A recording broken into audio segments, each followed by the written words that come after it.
Salut à tous et bienvenue pour cette nouvelle vidéo consacrée aujourd'hui au logiciel DaVinci Resolve 16 et on va voir 6 astuces qui vont vous permettre d'optimiser les performances du logiciel sur votre machine même si vous n'avez pas forcément une configuration optimale.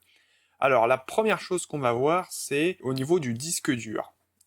Il faut savoir que si vous avez deux disques durs, par exemple un disque dur HDD et un disque dur SSD, eh bien il vaut mieux créer votre projet sur le disque dur le plus rapide et puis avoir vos rushs stockés temporairement sur le disque dur SSD pour le montage et ensuite rien ne vous empêche plus tard pour soulager votre disque dur SSD de passer tous vos rushs sur le HDD. Alors comment faire pour vous assurer que DaVinci Resolve crée vos projets sur votre disque dur le plus rapide?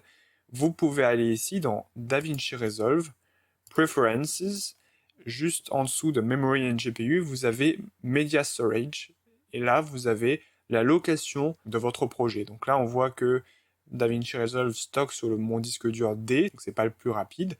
Je pourrais ici créer un nouvel espace de stockage dans lequel il va pouvoir stocker mon cache, mes médias et le projet. Je vais désactiver mon visage pour la suite, vous verrez mieux. La deuxième chose qu'on va voir, c'est au niveau de la carte graphique.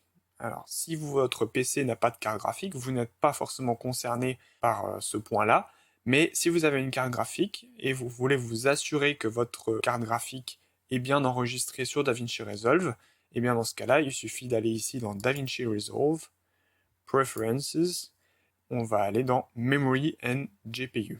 Et là, vous avez tout un tas de paramètres, notamment sur le deuxième onglet, GPU Configuration. Alors, il faut savoir que DaVinci Resolve tire vraiment une grosse partie de sa puissance de l'accélération graphique. Ça peut vraiment apporter une plus-value d'utiliser une carte graphique sur ce logiciel. Comment vous faites? Dans le GPU Processing Mode, vous pouvez aller sélectionner ici votre processeur GPU, donc soit OpenCL si vous êtes sur une carte graphique de type AMD, soit CUDA si vous êtes sur une carte graphique de type NVIDIA. Donc moi je vais sélectionner CUDA. Ensuite, dans le GPU Selection Mode, vous pouvez changer, ça dépend en fait de ce qui a marqué là. Si DaVinci Resolve ici reconnaît automatiquement votre carte graphique, dans ce cas c'est très bien. Il se peut que des fois il ait du mal à la reconnaître, dans ce cas-là vous pouvez aller dans Manual et puis sélectionner la carte graphique, qui va apparaître juste ici. Moi je vais revenir sur Auto. Si jamais il ne reconnaît pas du tout la carte graphique, eh bien c'est que votre carte graphique n'est pas supportée par le logiciel pour faire l'accélération graphique. Ici, vous avez une petite case à cocher avec marqué Use GPU Scopes. Donc en fait, il faut savoir que sur la dernière version, DaVinci Resolve 16, le logiciel utilise l'accélération graphique pour ses scopes, c'est-à-dire l'endroit où on voit la chrominance et la luminance sur la page couleur. Donc c'est intéressant de cocher cette case-là. Et une fois que vous avez paramétré ça, eh bien vous faites Save. Pour les prochaines sessions, DaVinci Resolve prendra en compte vos réglages. Troisième paramètre, et là, ça concerne tout le monde, peu importe votre configuration hardware, vous pouvez utiliser ce qu'on appelle un mode proxy. Pour vous démontrer un petit peu comment fonctionne le mode proxy, je vais importer une vidéo, donc là c'est en l'occurrence le dernier tutoriel que j'ai fait sur la création de macros dans Affinity Photo. Vous voyez que lorsque j'importe, que je me mets par exemple ici, là c'est une vidéo qui est en... Vous pouvez voir ici ses caractéristiques, si je me mets là. Vous pouvez voir que c'est voilà, une vidéo en 1920 x 1080. Et si je reviens là, vous voyez que si je zoome, c'est relativement net. Je vais zoomer sur l'arbre, comme ça vous pourrez mieux voir. Et maintenant, ce que je vais faire, c'est utiliser ce qu'on appelle un mode proxy.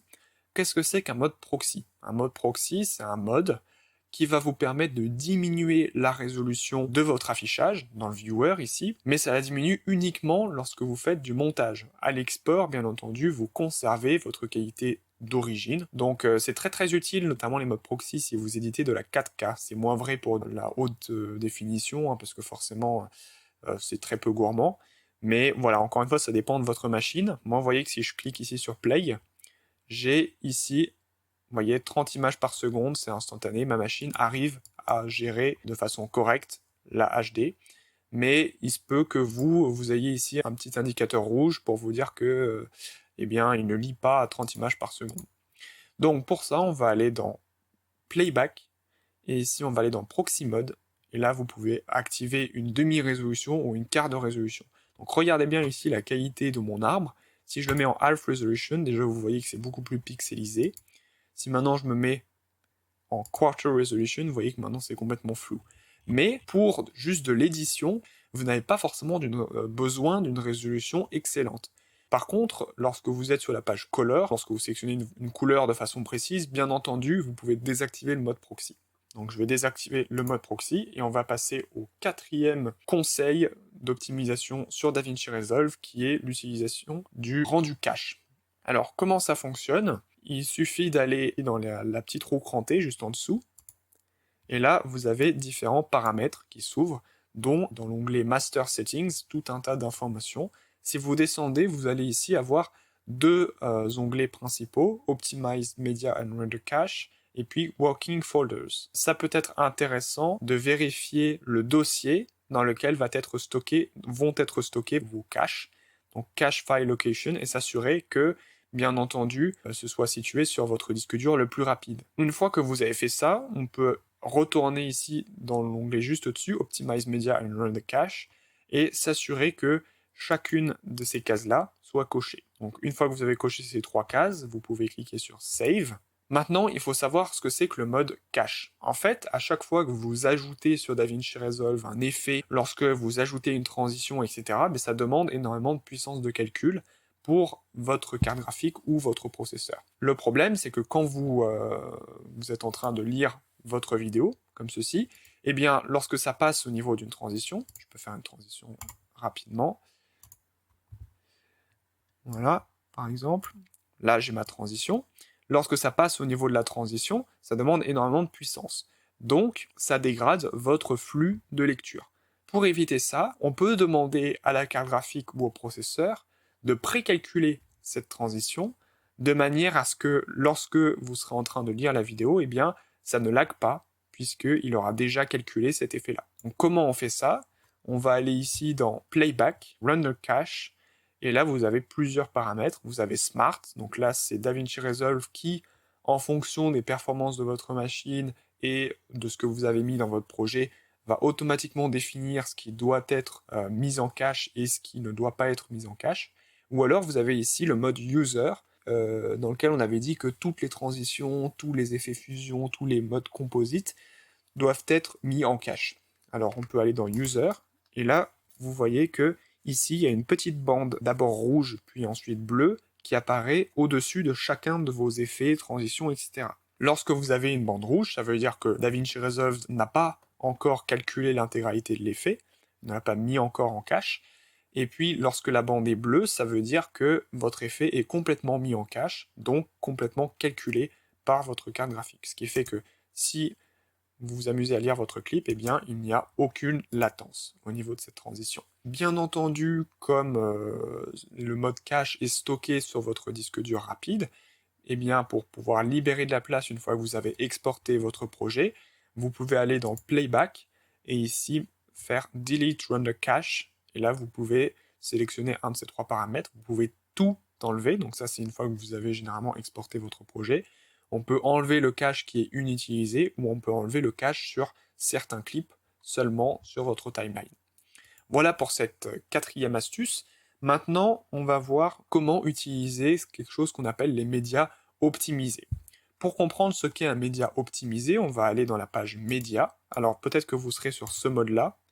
Dans ce cas-là, il faut cliquer ici sur l'espèce de bullet list. Et puis vous avez ici des détails sur vos clips importés dans la page médias. Vous allez trouver quelque chose qui s'appelle vidéo codec. Si jamais vous ne trouvez pas ça, vous faites juste un clic droit ici sur les champs. Et là, vous pouvez sélectionner vidéo codec quelque part, c'est tout en bas. Voilà, vidéo codec. Normalement, sur la plupart des appareils photo, vous avez un codec vidéo en H264 ou alors H265. Un codec, c'est quoi? C'est juste un moyen pour votre caméra d'encoder votre vidéo sur votre carte SD avec à chaque fois un certain taux de compression. Il faut savoir que les codecs H264 et H265, qui sont les plus répandus, sont des codecs qui sont extrêmement densifiés, extrêmement encodés. Donc c'est très très bien pour favoriser le stockage sur votre disque dur, favoriser le stockage sur votre carte SD. Mais le problème, c'est que en matière de retouche vidéo, c'est mauvais. Pourquoi? Parce que le processeur va être obligé de décompresser vos vidéos en temps réel pour pouvoir aller traiter l'information, ajouter des effets sur votre vidéo. Donc ça demande énormément de puissance à votre processeur, et c'est pas forcément ce que vous voulez si vous avez un processeur qui tourne relativement lentement, comme des processeurs type Pentium, type i3, i5, ça commence déjà à aller. Mais ça peut être intéressant, si vous avez un processeur qui tourne un peu au ralenti, de changer ce codec-là et d'aller sur des codecs non compressés, ou en tout cas moins compressés. Alors il faut savoir que, contrairement à Adobe, où il fallait avoir le logiciel Media Encoder pour pouvoir changer le codec de votre vidéo, vous pouvez le faire en interne avec DaVinci Resolve. Comment ça se passe? Vous allez ici dans les paramètres, et ici, vous allez dans Optimize Media and Render Cache, dans l'onglet Master Settings, et là vous avez plusieurs possibilités. Vous pouvez changer le format des médias optimisés. Donc c'est ce qu'on va faire. Par défaut, on est sur du DNX HR HQX, c'est-à-dire qu'on est sur un codex DNX HR, c'est un codec non compressé ou très peu compressé, et là il est par défaut en High Quality Extreme. Vous voyez que c'est vraiment de la très très haute qualité, donc c'est pas forcément ce qu'on veut si vous avez une configuration relativement limitée. Vous pouvez descendre en High Quality, Standard Quality ou alors Low Quality. Moi, ce que je vous conseille, c'est d'aller en Standard Quality. Donc pareil, pour le cache, vous pouvez aller ici dans Standard Quality, et là, vous avez aussi la résolution des médias optimisés. Donc un peu comme le mode proxy, vous pouvez sélectionner la résolution de vos médias optimisés en original, en moitié, donc une diminution de moitié de la résolution, diminution du quart, diminution du huitième. Sinon, vous pouvez cocher Choose Automatically, donc là, c'est DaVinci Resolve qui, en fonction des performances de votre ordinateur, va choisir, mais je vous déconseille de faire ça parce que généralement, on peut se retrouver, si vous avez une configuration vraiment limite, avec des résolutions qui sont inexploitables. Ou alors, on peut sélectionner Original, c'est-à-dire que ça ne touche pas à la résolution. Une fois que vous avez configuré ces trois paramètres, on peut cliquer sur Save. Là, ça va automatiquement sauvegarder notre paramètre, mais on voit toujours que notre codec vidéo est en H264. C'est normal, pour l'instant, on a juste configuré le mode média optimisé, mais pour pouvoir les exploiter, eh bien, il faut s'assurer déjà que le média ne soit pas déposé ici sur votre timeline. Donc pour ça, je vais supprimer tout ce que j'ai fait. Je reviens sur ma page média, et là, je vais faire un clic droit sur mon média. Je peux aussi sélectionner plusieurs médias et faire clic droit. Et puis là, je vais faire Generate Optimize Media. Moi, je ne vais pas le faire parce que ça prend quand même pas mal de temps, mais c'est quelque chose que vous pouvez faire un petit peu avant d'éditer, parce que certes, ça prend du temps, mais après, je vous garantis qu'en termes de fluidité sur votre projet, ça va être beaucoup, beaucoup, beaucoup mieux. Une fois que c'est fait, vous pouvez prendre votre clip et puis le mettre sur votre timeline.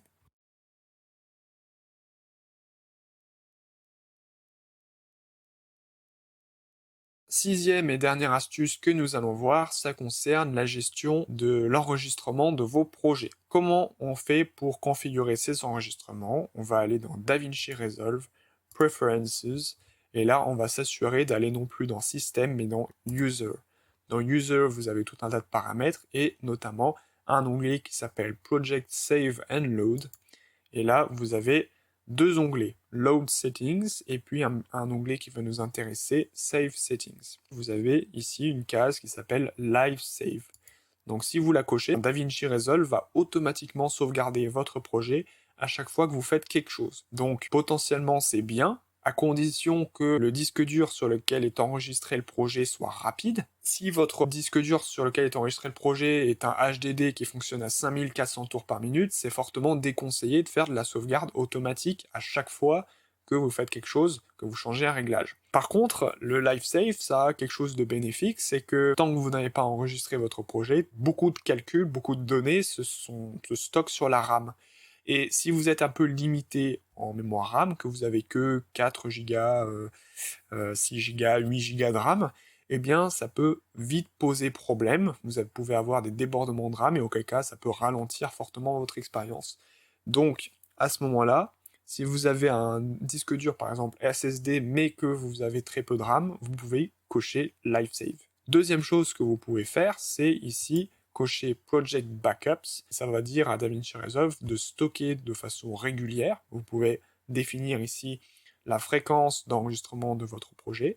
DaVinci Resolve va automatiquement faire un backup, une sauvegarde complète de votre projet sur le disque dur que vous aurez défini ici. Donc vous pouvez utiliser votre disque dur, pas forcément votre disque dur le plus rapide. Je vous déconseille d'ailleurs de le faire parce que ça prend énormément de place. Vous pouvez le faire sur votre disque dur HDD sans problème. Vous faites des sauvegardes de temps en temps, ce qui vous permet d'éviter de perdre vos informations. Voilà, donc c'est vraiment ces deux paramètres-là qui peuvent jouer, suivant la façon dont vous les avez configurés, sur la vitesse d'exécution de DaVinci Resolve. Voilà, donc c'était tout pour ce tutoriel. J'espère que ça vous a plu. J'espère surtout que parmi ces 6 astuces, il y en ait au moins une qui fonctionnera pour vous. Et puis, si vous avez aimé cette vidéo, n'hésitez pas à vous abonner, à cocher la cloche de notification et puis à mettre des commentaires positifs ou négatifs sur la vidéo. On se retrouve la semaine prochaine pour une nouvelle vidéo. Salut!